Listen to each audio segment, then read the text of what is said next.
నమస్తే, welcome to our channel. నేను మీ ప్రియాంకరం. మండలాలు, మున్సిపాలిటీలు, జిల్లా పరిషత్లు చైర్మన్లుగా ఇప్పుడు ఎలక్షన్లు జరగబోతున్నాయి. అయితే ఇక్కడ ఒక డౌట్ ఉంది. ఇప్పటి వరకు మనం ఏదైతే విధానాన్ని అనుసరిస్తున్నామో పరోక్ష ఎన్నికలు అదే కంటిన్యూ అవుతుందా, లేదు అంటే ప్రత్యక్ష ఎన్నికలకి సిద్ధమవుతుందా అనేది క్వశ్చన్ మార్క్.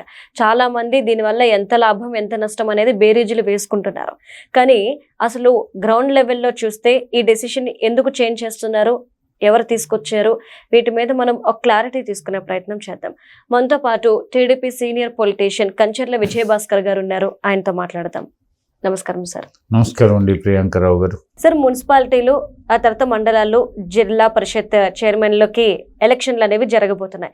అయితే ఇప్పుడు పాత విధానం పరోక్ష ఎన్నికలే కంటిన్యూ అవుతుందా, లేదు అంటే కొత్త విధానాన్ని అనుసరిస్తారా అనేది ఒక డౌట్ ఉంటే, ఇప్పుడు కూటమి ప్రభుత్వం కావచ్చు లేదంటే వైసీపీ వాళ్ళు కావచ్చు బేరీజులు వేసుకుంటున్నారు ఎవరికి లాభం ఎవరికి నష్టం, ఎవరిని దింపాలి అని చెప్పి. బట్ ఓవరాల్గా మీ ఒపీనియన్ ఏంటి? మీరే వ్యక్తం చేశారు. పాత విధానం కొనసాగుతుందా లేక ఏదైనా కొత్త విధానమా? కొత్త విధానం అయితే డైరెక్ట్ ఎలక్షన్లు ఏమైనా పెడతారా? ఇవన్నీ ఊహాజనిత విషయాలుగా ఉన్నాయి ప్రస్తుతానికి. రేపో మాపో చట్టసభల్లో ఈ బిల్లు ప్రవేశపెట్టే అవకాశం ఉంది. అంటే ఇప్పటి వరకు అందిన సమాచారం మేరకు ఈ మున్సిపాలిటీలు, మండలాలు, జిల్లా పరిషత్తులు వీటికి డైరెక్ట్ ఎలక్షన్ పెట్టే అవకాశాలు కనిపిస్తున్నాయి. లేకపోతే పాత పద్ధతి అయితే బిల్లు ప్రవేశపెట్టాల్సిన పని లేదుగా, సవరించాల్సిన పని లేదుగా, బిల్లు చట్టాన్ని చట్ట సవరణ చేయాల్సిన అవసరం లేదుగా. అసలుకి ఎన్టీఆర్ గారు ముఖ్యమంత్రి అయిన తర్వాత ఆయన హయాంలో 1987 సంవత్సరంలో మండలాల ఎలక్షన్లు డైరెక్ట్గా జరిగాయి, జిల్లా పరిషత్ ఎన్నికలు డైరెక్ట్గా జరిగాయి, మున్సిపాలిటీలు డైరెక్ట్గా జరిగాయి. మీరన్న ఈ 3 కేటగిరీలు డైరెక్ట్గా చైర్మన్లు ఎన్నుకున్నాయి. అదేవిధంగా కొంతకాలం తెలుగుదేశం హయాంలో నడిచింది. తిరిగి కాంగ్రెస్ వాళ్ళు అధికారంలోకి వచ్చిన తర్వాత మరలా ఈ యొక్క విధానం, ఇప్పుడు నడిచే విధానం ప్రవేశపెట్టారు వాళ్ళు. అంటే మధ్యలో ఈ జెడ్పీటీసీలు, ఎంపీటీసీలు వేస్ట్ పదవులుగా జనాలు పరిగణిస్తున్నారు. వాళ్ళకి ఏం ప్రత్యేక కార్యాలయాలు లేవు, నిన్న మొన్నటిదాకా జీతాలు కూడా లేవు వాళ్ళకి.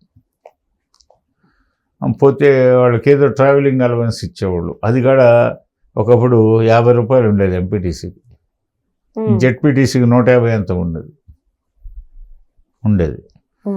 ఈ మధ్యకాలంలో 5-6 వేలు ఏదో జీతాలు చేశారు. జెడ్పీటీసీకి కొంత ఇంత, ఎంపీటీసీకి ఇంత అని. కానీ పరోక్ష పద్ధతుల్లో ఎంపీటీసీలు అందరూ కలిసి మండల అధ్యక్షుడిని ఎన్నుకుంటారు, జెడ్పీటీసీ సభ్యులందరూ కలిసి జిల్లా పరిషత్ చైర్మన్ని ఎన్నుకుంటారు. దానివల్ల ఏమవుతుందంటే అవిశ్వాస తీర్మానాలు పెరిగిపోతున్నాయి, అవిశ్వాస తీర్మానాలు, నోటీసులు.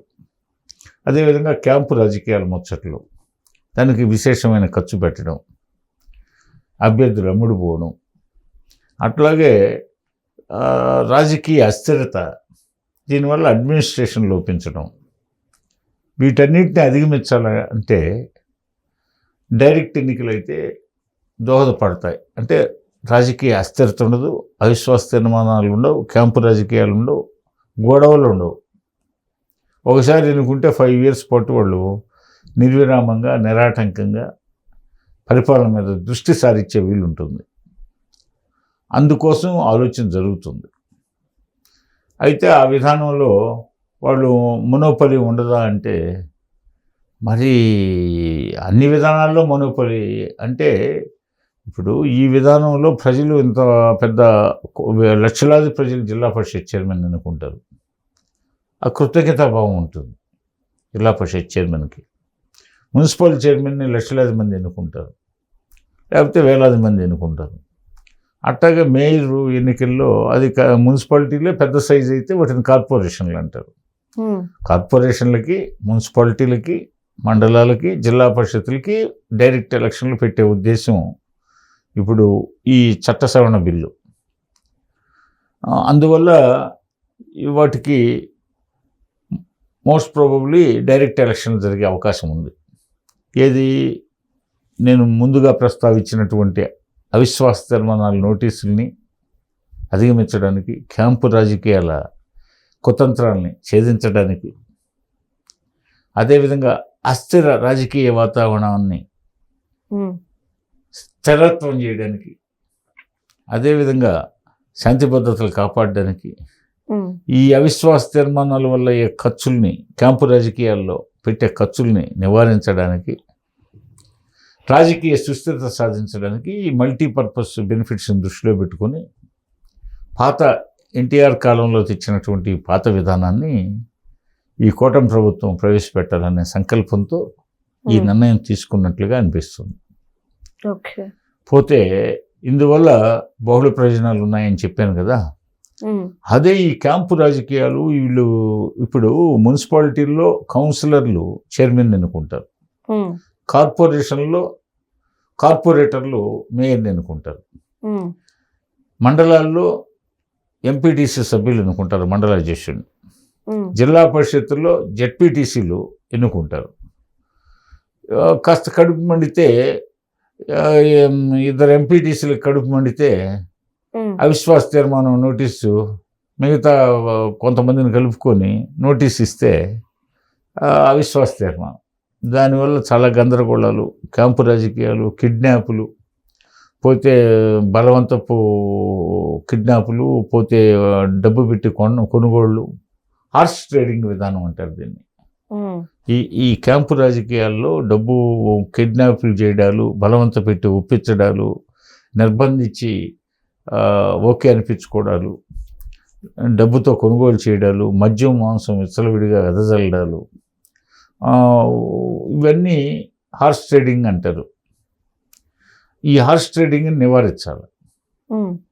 అదేవిధంగా మున్సిపాలిటీల్లోనే కాకుండా మేయర్ అయినా కార్పొరేటర్స్ ఇదే పద్ధతి, ఎంపీపీలని ఎన్నుకునే ఎంపీటీసీలైనా ఇదే పద్ధతి, జిల్లా పరిషత్ చైర్మన్లు ఎన్నుకునే జెడ్పీటీసీలైనా ఇదే పద్ధతి అవలంబిస్తున్నారు. కాబట్టి ఈ యొక్క అశాస్త్రీయ విధానానికి, పాతకాలంలో పంచాయతీరాజ్ వ్యవస్థ ఉన్నప్పుడు అప్పుడు పంచాయతీ సర్పంచులను వార్డు మెంబర్లు ఎన్నుకునేవాడు, ఈ పంచాయతీ సర్పంచులు సమితి ప్రెసిడెంట్లు ఎన్నుకునేవాడు, ఈ సమితి ప్రెసిడెంట్లు జిల్లా పరిషత్ చైర్మన్లు ఎన్నుకునేవాడు.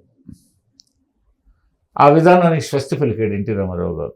ఈ అక్రమాలు, ఈ అసాంఘిక వ్యవహారాలు, వీటన్నిటికీ స్వస్తి చెప్పడానికి ఎన్టీఆర్ గారు డైరెక్ట్ ఎన్నికల విధానాన్ని తీసుకొచ్చాడు. ఇది మున్సిపాలిటీలకి, మండలాలకి, జిల్లా పరిషత్తులకి, వీటన్నిటికీ, మేయర్కి. అది కాంగ్రెస్ వాళ్ళు రద్దు చేశారు గతంలో. తిరిగి ఆ విధానానికి శ్రీకారం చుట్టాల మరలా పునరుజ్జీవనం చేయాలి. ఆ విధానాన్ని, పరిపాలన సాఫీగా జరగాల, లా అండ్ ఆర్డర్ ప్రశాంతంగా ఉండాలి, అక్రమాలు చోటు చేసుకోకూడదు, మాటి మాటికి అవిశ్వాస తీర్మానాలతో పరిపాలన కుంటుపడుతుంది. కాబట్టి సుస్థిరత సాధించాలి. కాబట్టి ప్రగతికి బాటలు వేయాలంటే, సుస్థిరమైనటువంటి అడ్మినిస్ట్రేషన్ కావాలంటే, వీటన్నిటిని అధిగమించడానికి ఇది ఒకటే ప్రత్యామ్నాయం, శరణ్యం అని చెప్పి భావించి ఈ నిర్ణయానికి వచ్చి ఈ బిల్లు ప్రవేశపెట్టే ఆలోచనలో కూటమి ప్రభుత్వం ఉందనేది వార్తలు వస్తున్నాయి. ఆ విధానం మంచి ఆలోచన అవుతుంది. మరి మనం ఆ బిల్లు ప్రవేశపెడతారా రేపు ఎల్లుండిలో, లేదా ఇంకా సమయం తీసుకుంటారా అనేది మనం వేచి చూడాలి. Right. Thank you so much sir. Okay.